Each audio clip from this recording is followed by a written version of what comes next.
All right.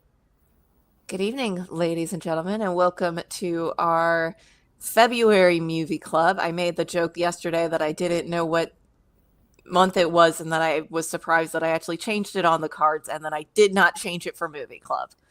So it's our February movie club. Sorry about that. Um, we watched AI Artificial Intelligence this month, which was actually a movie that was suggested more than once on our suggestion list. Um, I'm going to take care of some housekeeping before we get into it, but I want to get into the habit of saying this at the start instead of just randomly in the middle of our conversation. But there will be spoilers for the movie in this. So if you haven't watched it or you want to watch it and be surprised by things, definitely go ahead and watch that before joining in the call. We don't really just spoiler warnings at the front. We're not going to think about that too much. And before we get into the actual discussion, I'm going to take care of some housekeeping. So this is our monthly movie club, but we have two other multimedia clubs at Dragonfly Arts. I'm going to go ahead and put that up there. We also have a monthly listening club, which we actually had our discussion last evening. So that should be up on our YouTube if you'd like to check it out there. We also have a quarterly book club. We just started reading a book this month, but we do it every 3 months. So we won't be talking about Never Let Me Go by Kazuo Ishiguro until the end of April.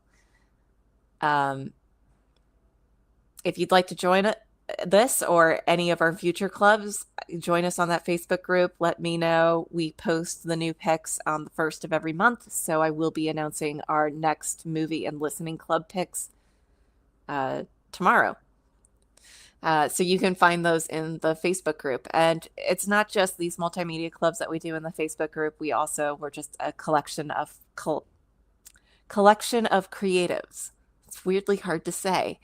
If you're in the Los Angeles area, then we have live in-person meetups. If you're not in the Los Angeles area, or if you are, we also do a lot of online events. We have weekly phone calls and feedback calls. It's a great place to connect with other creatives and share your work or give feedback and just connect. And if you like what we do, you can support us on Patreon for as little as $2 a month. We don't have any perks on there. It is just a way that you can support us and everything that we do here. So definitely check us out on our Facebook. And if you want to help everything that we endeavor to do, support us on Patreon. If you are watching this live on YouTube, we can see your comments if you comment on them live. If you're not watching it live, we still see the comments when they come through. I always want to talk about multimedia. It's why I started these clubs. So, yeah, talk to me. Yep, and if you missed our discussion on Aurora yesterday for Music Club, you can catch that on our YouTube page. It's linked in the Facebook group. Yeah. All right, and without further ado, let's talk about AI. I think, Beckett, you were one of the people that suggested AI. I don't remember. I know that I know who one of them was, and unfortunately she was unavailable tonight. But this is such an interesting movie pick. Yeah. Have you seen the movie before? I had seen it when it first came out, but I didn't remember like anything. It was like watching it for the first time. I remembered nothing from watching it before, except for like little vignettes of scenes. That's it. Yeah, I also saw it when it came out, and I think I've seen it maybe twice in between when it came out and now, because of course it came out almost 24 years ago now. But yeah, then I rewatched it also for this club. But yeah, I had seen it before. Interestingly, I have never seen it. I didn't live in America when it came out, so I kind of missed it in theaters. It wasn't really popular. I don't remember it being in theaters at all, to be completely honest. It was something that only came into my purview when I was like much older, and I feel like it got referenced a lot. But one of the reasons why I finally went ahead and picked it was not just because we had the suggestions, but because last year I read a biography on Kubrick, and he talks a lot about not necessarily AI, but everything going into this. And I had to do a deep dive and write up the entire history of production of this movie. And that is the real selling point on this. um, but before I delve into that, did you like it?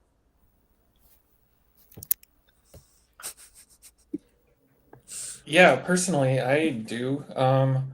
I remember even when it came out, I think I had just started high school, so I watched it in the theater with my parents. But even at that time, I was incredibly moved by the ending, especially, and I felt like movie critics who called it too schmaltzy, or like Spielberg had imposed his mushy feelings on the ending or whatever. I thought those critics were dead wrong, because it was like the most tragic ending I had ever seen. And even rewatching it now, I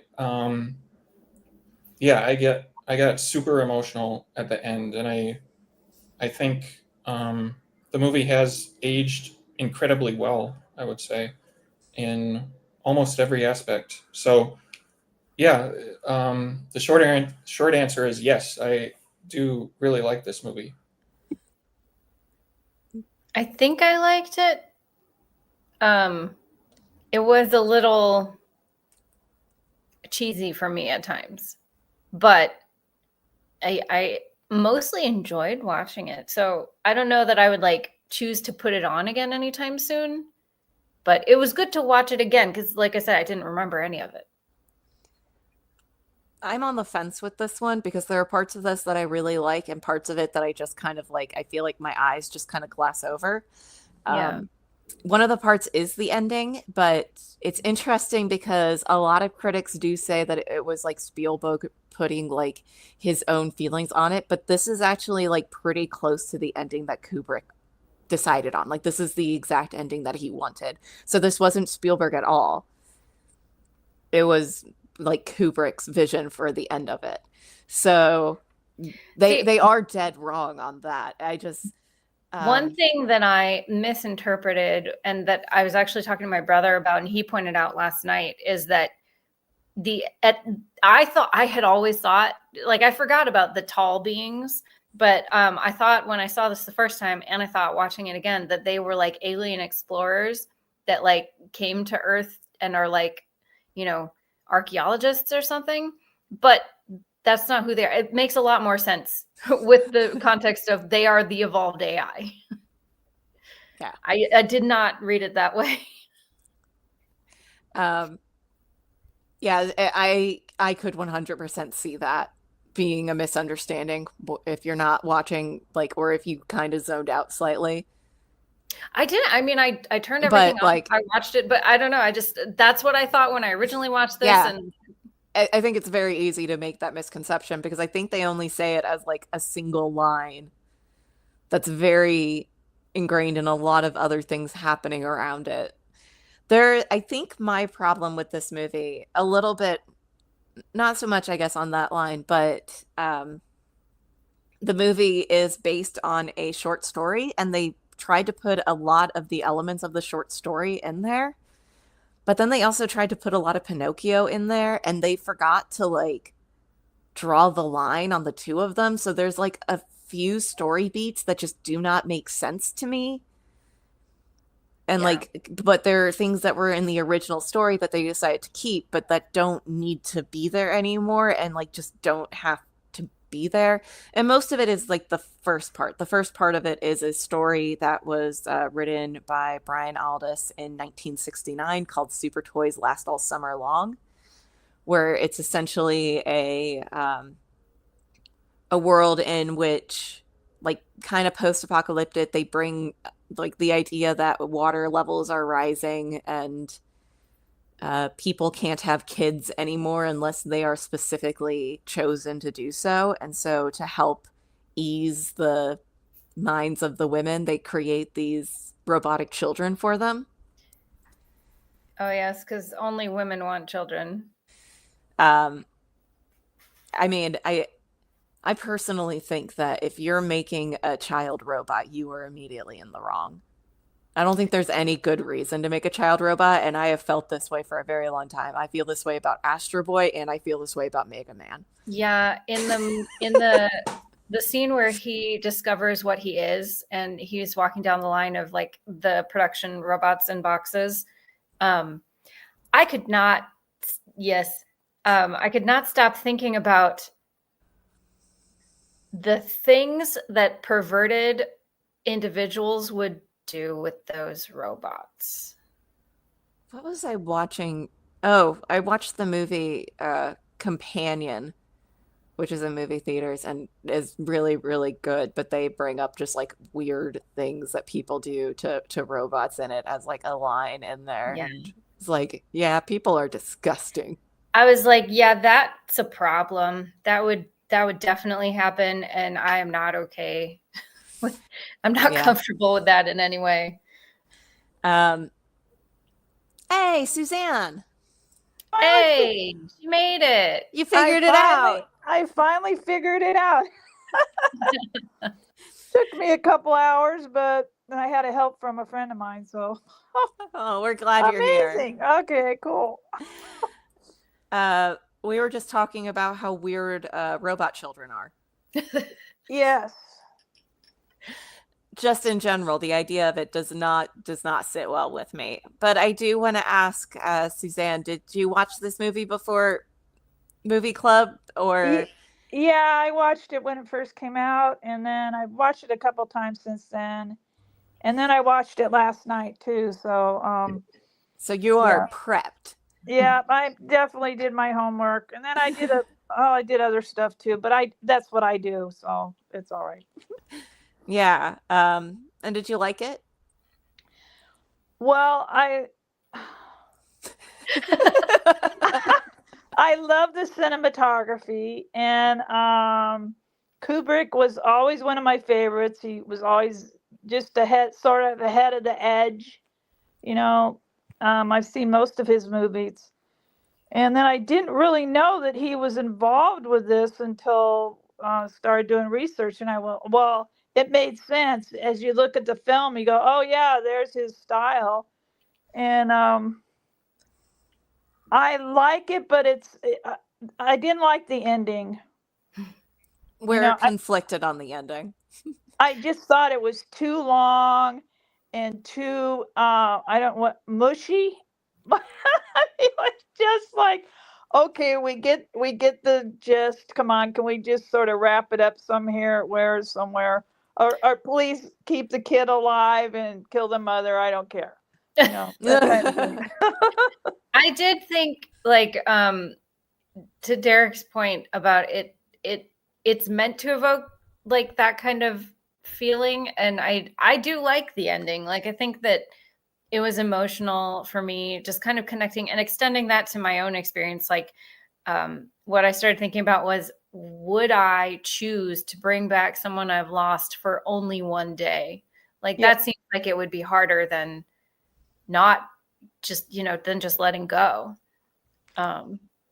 Unless you ended on like really bad terms or something and you want to say something very specific. Well, but then it could get even worse. Like, who knows? But so then that got me emotional and stuff. Like, so I did appreciate the ending, but the thing with this movie, it feels like to me, is it's two different movies. Yeah. Like, it's not, I would love to see an expansion on the first like little intro bit before it becomes Pinocchio, when he's dealing with the family and she kicks him out. I want to see what happens after that without it being Pinocchio, Right. I want to know more about the world with rising ocean tides. Right. Yeah, it was very, very stylistic. And I mean, and Spielberg's one of my favorite directors, so I was just like, oh yeah, Spielberg, cool. He makes his stuff just look so lovely and rich, and his editing is just superb. And like I said, I love him. His work is just excellent. But the combination was just fascinating. I had no idea, and I was just going, "Oh, well, this movie makes a lot more sense." I have the entire history of it written out over here. Yeah. If you want me to read what the research that I did, and then I wrote my own little essay on it. I'm trying to do this a little bit more so that I can ingrain things in my head a little bit better. Yeah, I would love to hear it. It's a little bit on the longer side. It's longer than what I did for Aurora. So, so Stanley Kubrick initially wanted to adapt this story, The Super Toys Last All Summer Long, in the late 1970s, and even had the original author for it write a film treatment and asked Steven Spielberg if he would direct it in 1985. So this is a movie that they started the process of doing in like late 70s, early 80s. Right. And then Kubrick fired the writer over creative differences, which makes me laugh a lot of, hey, I want to adapt your work, but I disagree with you on everything about how it should be done. He then hired Bob Shaw, who was another sci-fi author, and Shaw quit after 6 weeks because of Kubrick's oppressive micromanaging. Right. And then in March of 1990, Kubrick hired Ian Watson, who Brian Aldiss called his enemy. And it was at that point that Kubrick gave Watson Pinocchio as an inspiration, and he used that to adapt it into an AI robot version of Pinocchio as a 90-page film treatment. And that is actually the treatment that was given to Spielberg later on, and it's pretty exact to that treatment. Right. Because Steven Spielberg wrote and directed this movie, but the treatment was the initial one that was written in 1990 when Kubrick asked Ian Watson to do it. Kubrick, however, dropped the project in 1991 because he felt that CGI wasn't up to the task, but changed his mind on that when Jurassic Park came out and thought that the CGI would be usable. So that was about 1994. He then hired the visual effects team from Jurassic Park and then fired them because he didn't like what they worked that they did. Kubrick officially handed the project over in its entirety to Spielberg in 1995, but Spielberg chose to work on other products, and tried to convince Kubrick to be the director for it. And the film was placed on hold because Kubrick started filming Eyes Wide Shut. Right. After Kubrick's death in 1999, Kubrick's children approached Spielberg and asked him to take on the directing role. And that was at the point that Spielberg, in Kubrick's memory, kind of wrote this entire film, actually put it off for a couple of other projects that he really wanted to work on. And then, which was actually like a really fascinating list to me, because like he was like, I guess, in the running for like Harry Potter and like a bunch of other movies that like I think saying like this could be a Spielberg movie would just be ridiculous, but I didn't write them down, so I don't remember. So he wrote that all based on the treatment that was written in 1990, and then directed it after he decided not to shoot Harry Potter and the Sorcerer's Stone.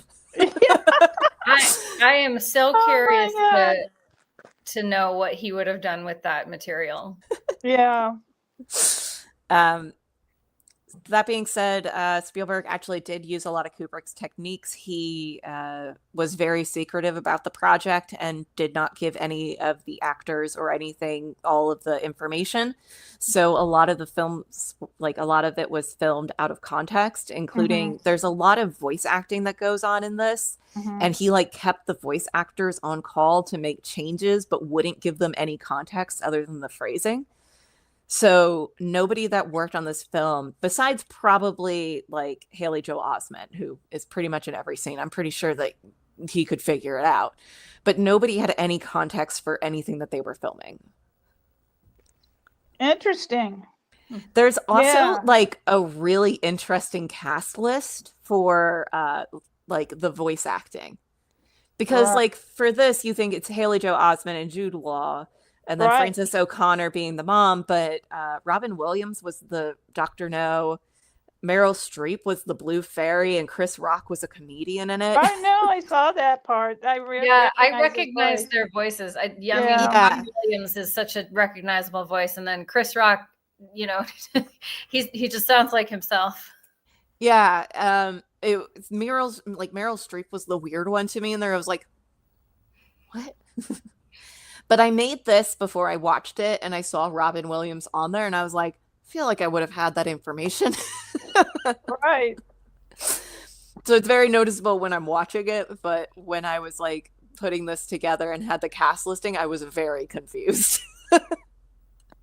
Yeah, you're great at this research. It's great. Yeah, I look at a bunch of stuff trying to figure out, okay, what really happened here, but you filled in all the gaps. I Oh, that's mean, great. I'm trying. You should come to music club where I am just taught every single time that I know nothing. And it's just Miguel and Tim having firsthand experience with absolutely everything. It was interesting learning all that stuff about it, because all I had was that I saw it, you know, and then I'm going, and then I go, oh my God, look at the history of this thing. That's actually the huge selling point of this movie for me.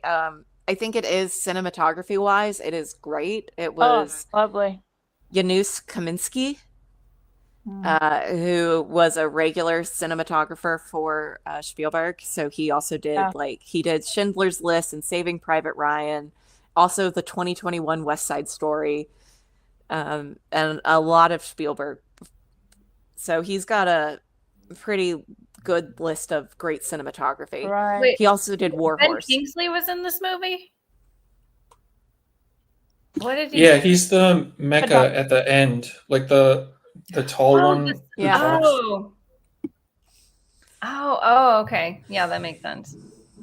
The specialist. Obviously. I didn't know what that. Who's the special? Okay, yeah, I get it.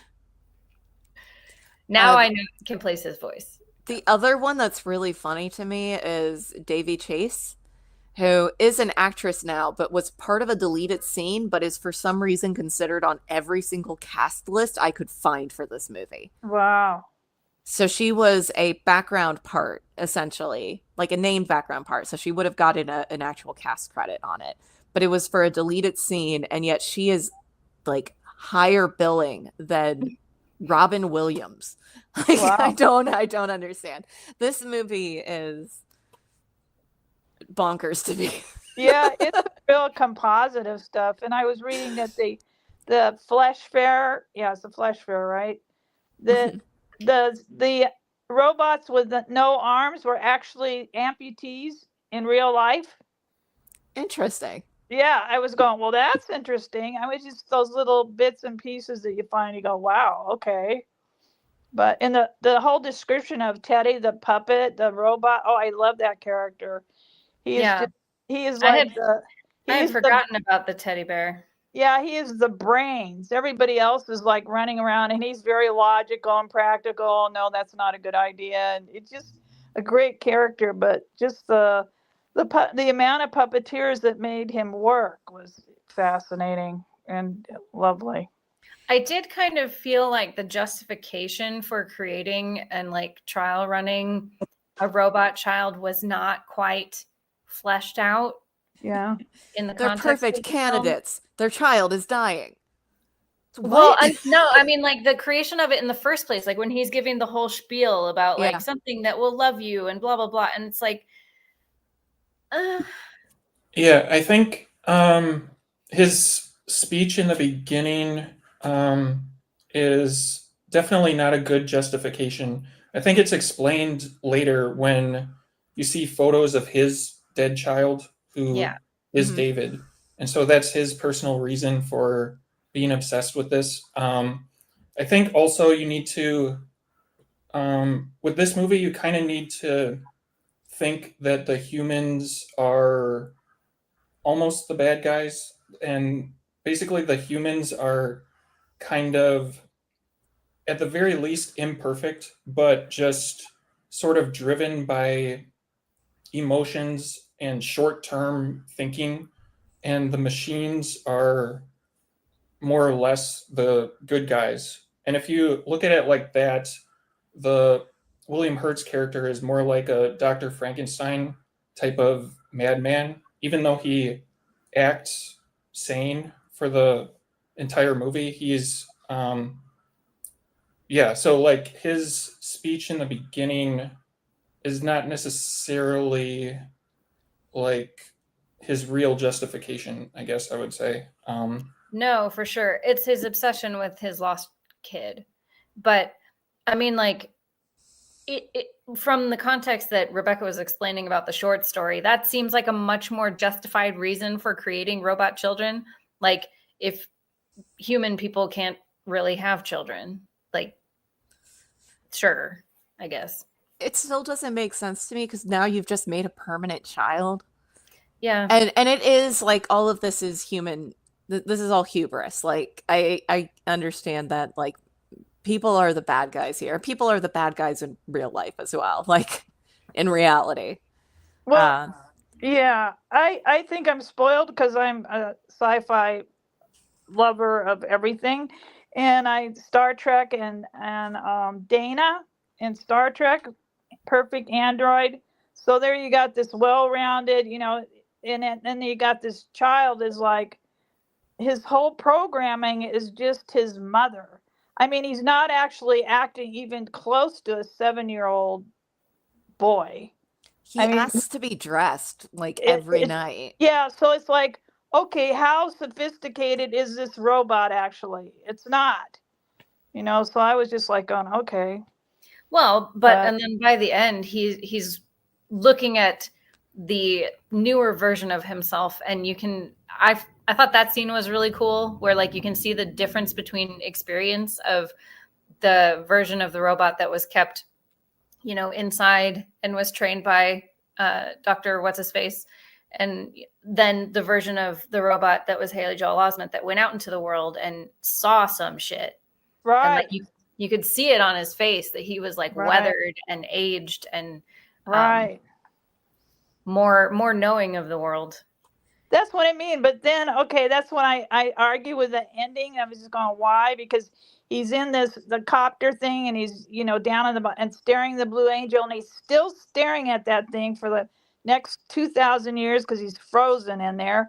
But I'm going, okay, is that a 7-year-old child? I mean, 7-year-old kids are like, okay, I'm in this thing, and that Blue Angel out there is not moving, and what, I'm going to watch that for the next 50 years. So I'm just going, I sort of like go, whoa, wait a minute.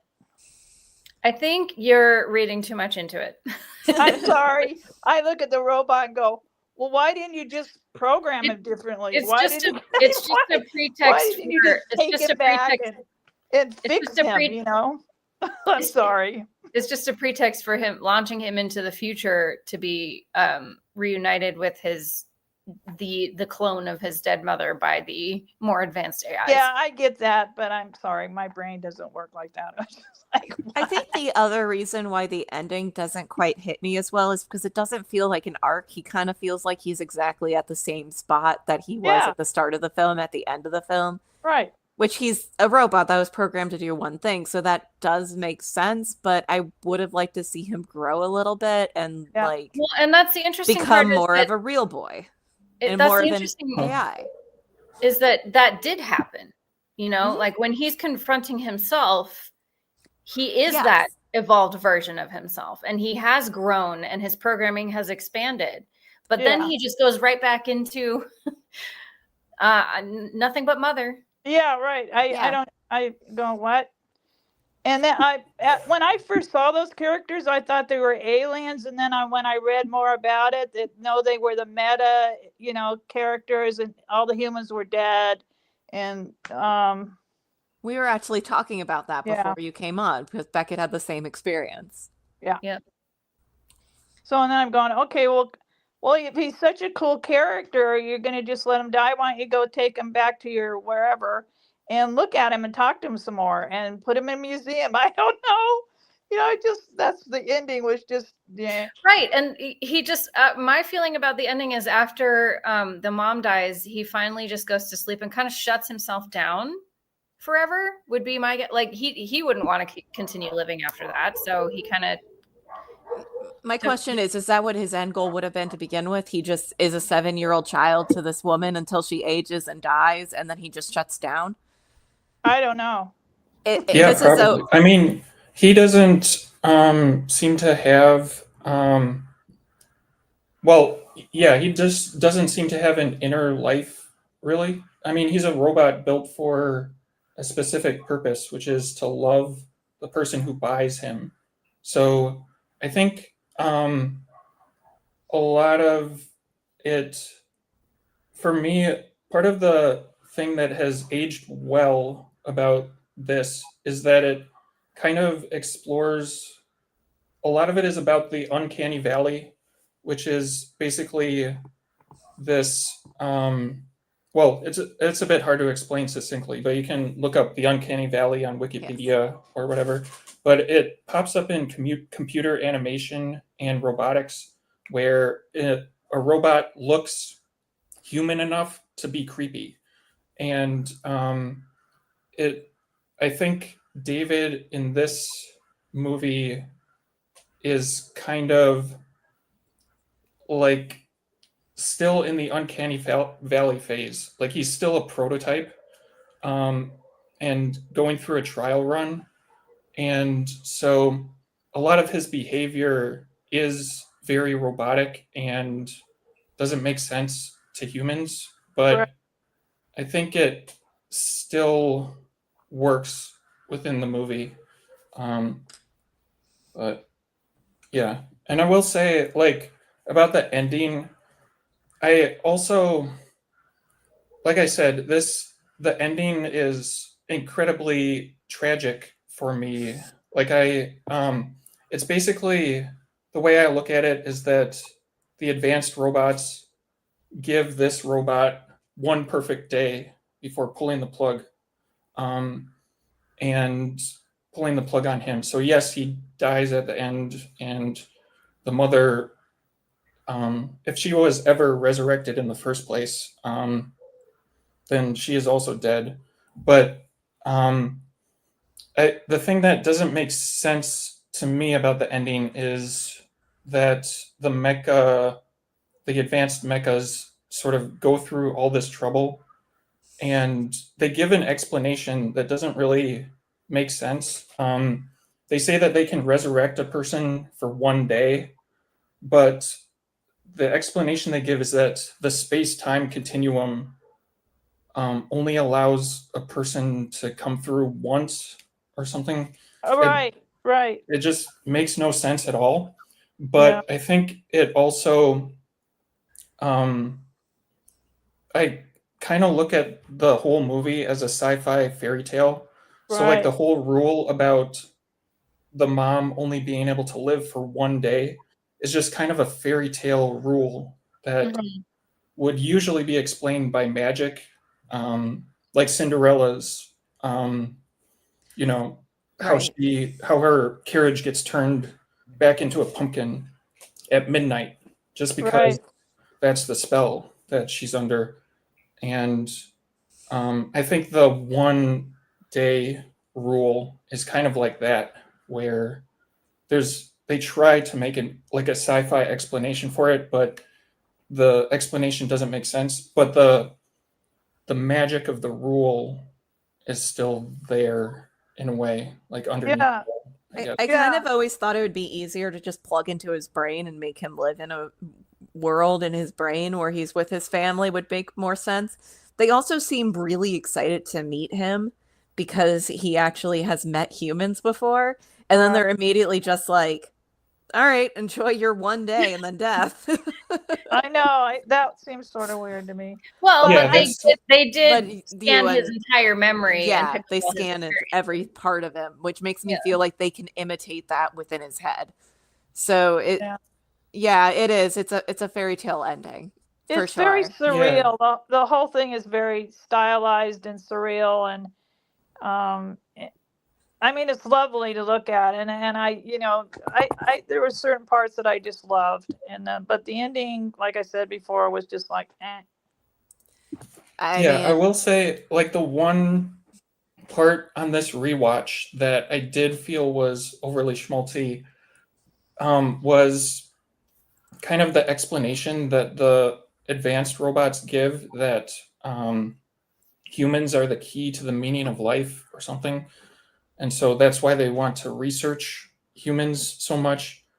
I thought that was schmaltzy and not believable. Like, but I guess it just seems like maybe I'm more willing to go on the ride with this robot because I consider the whole thing like a fairy tale. I'm more into the Right. Pinocchio aspect of it than Right. logic of it. Well, yeah, oh. and that's Okay. just silly human exceptionalism. Like, we think we're so Mhm. special. We've only been on this planet for like 50,000 years. Like, there are millions of years of history on this planet before us, and plenty of life that came before. Let's talk about sharks. Sorry, they predate trees. Yeah. Squids. Um, Squids were the first like complex, like, yeah. I mean, come on, we're not special. I definitely agree with that sentiment that humans are not special. And one of the things that I do like about this movie is that even though it has sentimental parts about humanity, to me, like jumping 2,000 years after humanity's extinction, or I guess, I'm not sure exactly when humanity went extinct in this timeline, but jumping 2,000 years in the future where everyone is dead just seemed like a radical thing for a movie of this scale to do. Like to have a blockbuster movie directed by Spielberg and just sort of not have a totally happy ending, but or like have a happy ending in quotations where the whole thing is fake. But a lot of Kubrick's work is very surreal. I mean, if you look at all his different films, I mean, like Clockwork Orange, for instance, and I mean, just The Shining, and he's got this sort of very interesting, dreamlike nightmare. I just always liked him. So, and this was like, and then you put Spielberg in there with all his. He's such a great child actor. I mean, he's just got this wonderful part of himself that's always that inner child just speaking out through his films, and his sense of humor. And so you got the combination of that. And then all the stuff you said about all the people that worked on this through the years. And then you have this interesting product at the end, which was, parts of it were just lovely. I don't know. I just love it. I feel like when I first saw this movie, the common complaint from most people was the ending. They didn't like how it ended. Yeah. I also heard a lot of complaints that like CGI still wasn't up to what this needed, and I think I actually disagree with that entirely. I think the CGI on this is actually pretty good. Yeah, pretty great. Yeah, it's fantastic considering it's 24 years old. Yeah, it's pretty amazing. It looks great. Speaking about the look and its design, I do want to talk about Rouge City because I brought this up with the mouths, but like, what a bonkers idea for a city. But two, it just looks great. Yeah. Yeah, the mouth tunnel. The mouth tunnel. I thought it looks incredible. Jude Law was like perfect as that character. I mean, he just nailed it. And the makeup, I was watching the makeup artist working on him and all that. It was just, right on. Yeah, there's some fantastic behind the scenes stuff that's been uploaded to YouTube. Like today I watched like a 4-part behind the scenes thing that someone seems to have ripped from the DVD and just uploaded.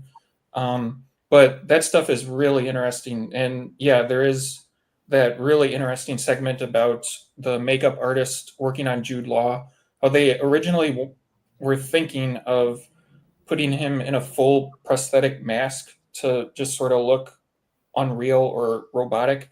But then they just decided to put a few pieces of prosthetics on his jaw and chin, and they did certain things to his hair and like painted his hairline just to give him a touch of roboticism and like make him look plastic. But yeah, Yeah, he it's definitely really, lives like just on the edge of the uncanny valley. Like, Yep, I really liked him, and a lot of the other robots portrayals too were like they come across as so inhuman at times. Like the Yeah. acting that they conveyed in this movie Oh was yeah. spot on. Like Especially- the way that the nanny robot just kind of like instantly clicks into, "Are you alone? Do you need a mother?" Right. Yeah, Yeah. that was so while good. while like hiding in a corner, like Yeah, Yeah, while that's actively so under attack. haunting. I Yeah, want all to that say stuff in the two forest. things. Oh man, it was just spectacular. One, I couldn't stop laughing at the scene in the forest because the dump truck in it looks like a Cybertruck. Yeah, yeah. Um, Oh god, yeah. and I also wanted to say, and this is just like another random note that I have for this movie, but I think it's bonkers that we live in a world that has this many androids in it, but like you still have to manually drive cars. Is also like a weird thing to me. But anyways, those are my two notes.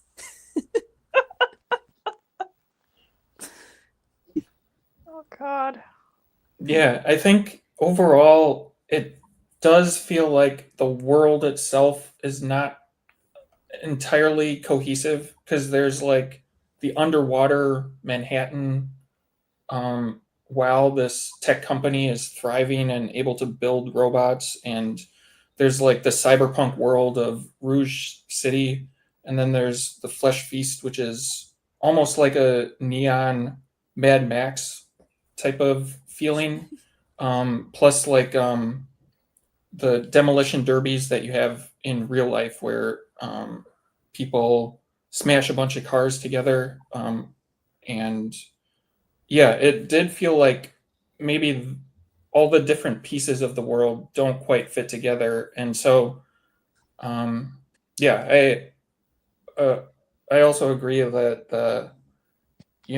that people probably wouldn't be driving their own cars in this type of world, but sci-fi always gets things wrong about the future because in this world also no one seems to have a cell phone or a smartphone. Yeah, right. Yeah. So yeah. Yeah. It was But the thing is, both of those are things that existed in like 2001, which is why it's just bonkers to me.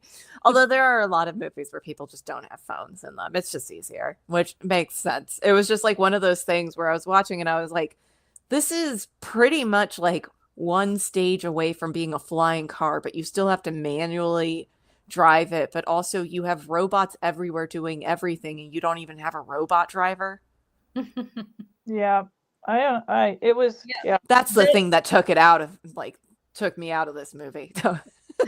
The scene in the skyscraper in Manhattan feels really out of place because, like you said, Derek, they're in the middle of sunken New York City, and there's this tech company still operating out of this building. Like, what? Right. That's where the dreamlike surreal stuff comes in. Okay, are we in a dream now? This is like dream. It was so much like a dream in sections of it.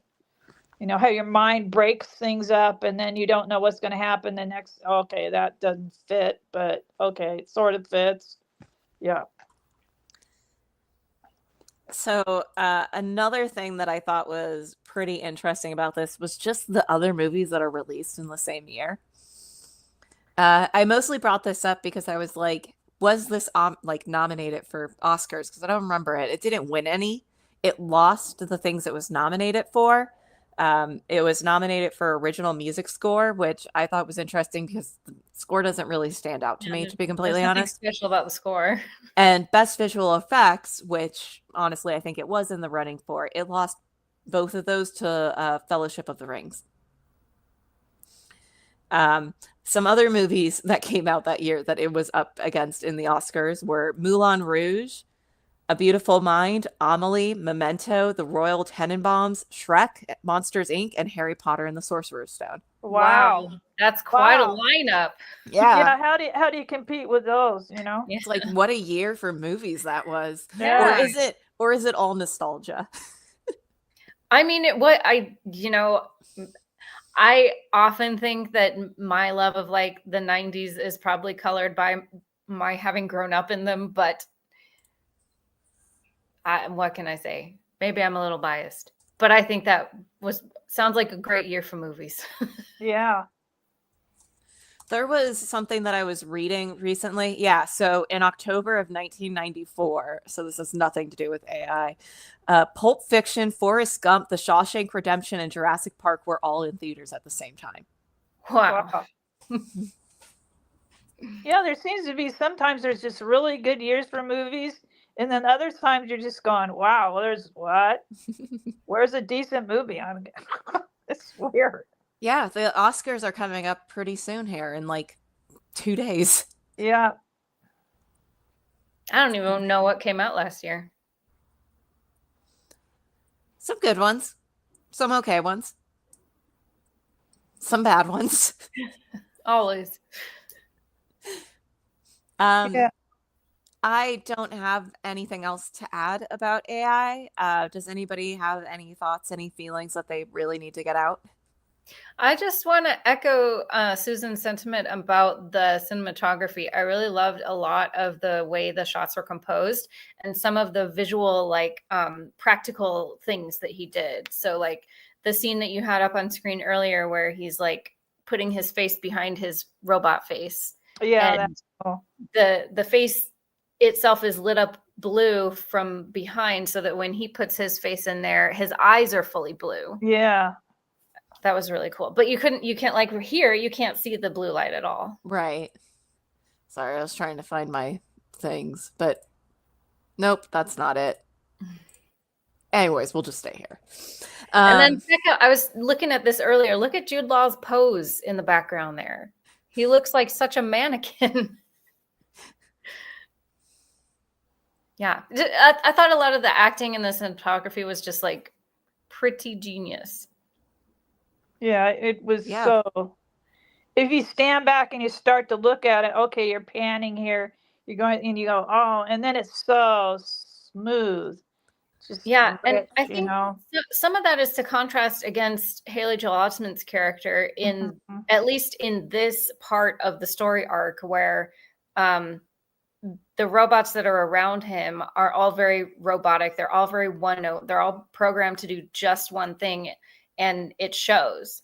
And he is kind of just a kid. So it's like his program is that much more advanced where he can like learn and grow Right, like a real child while they're all stuck in their programming. right. But I there did was have a- the question about whether he could learn and grow.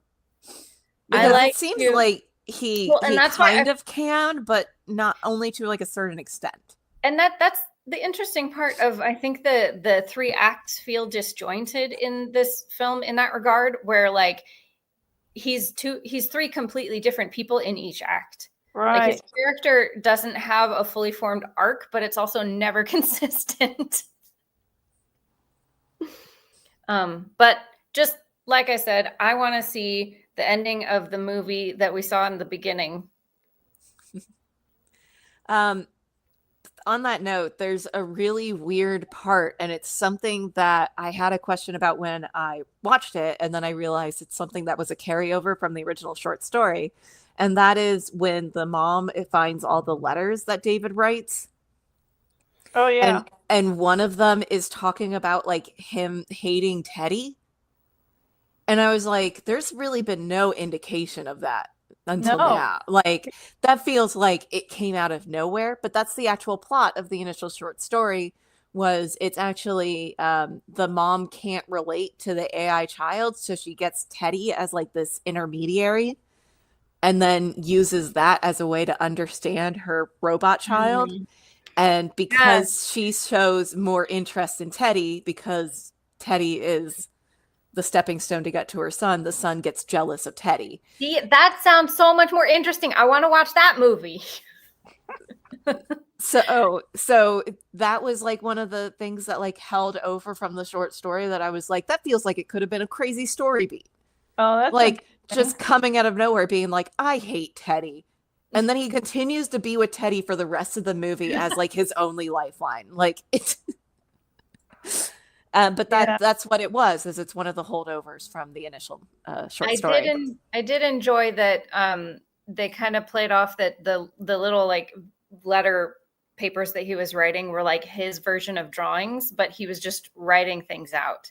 Yeah. And then they kind of got more like creative and colorful as she progressed through them. So kind of like showing his growth as a, growing robot, I guess. right.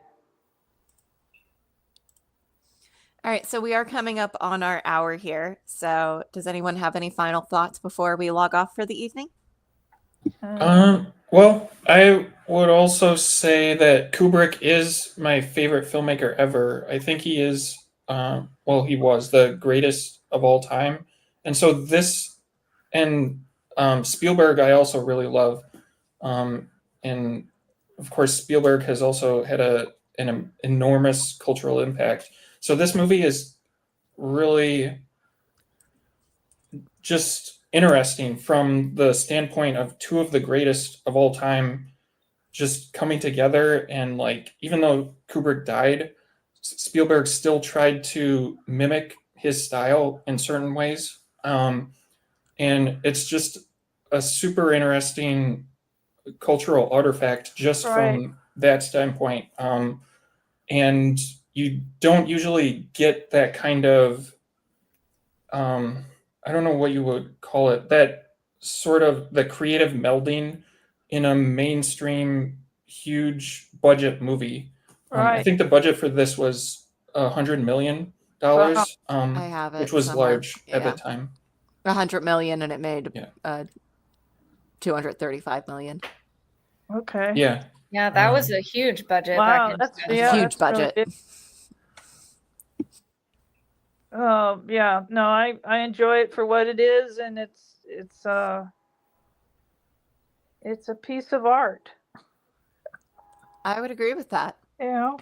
I think it's definitely worth a discussion. I think that in order to fully understand the impact of it, I think you do have to do a little bit of research on its background. But I think even as it stands on its own, I think it's a testament to CGI at the time. It did an amazing job, and all the actors did incredible. So. Yeah, about the CGI, I would also say that this is like the perfect melding of practical effects with CGI. Like they didn't overdo the CGI. They used practical effects whenever they could. Like whenever Teddy was just mostly standing still, they used an animatronic, and they mostly used practical effects. Like Suzanne said, they used like the people who were amputees for a lot of the robots, and I also found that super was very interesting. Yeah.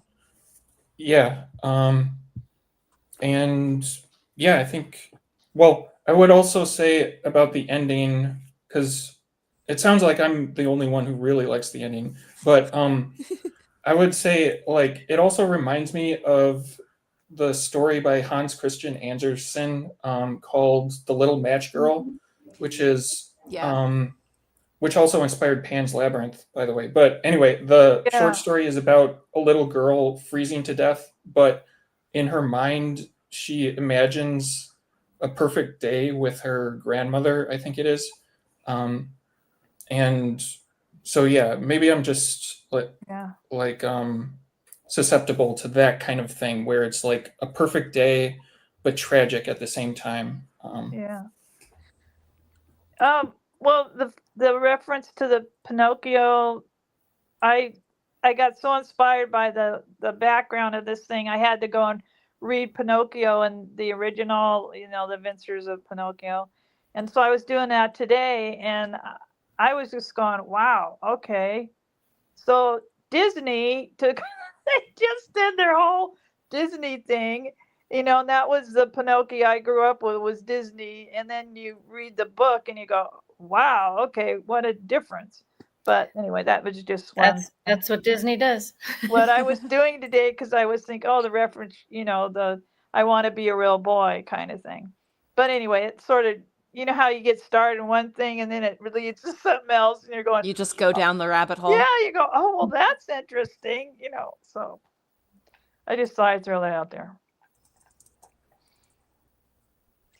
All right. I think I am going to end the conversation there for the evening. So thank you all for joining me for this, and I will catch you on the next one. Okay, thanks. Bye. Bye.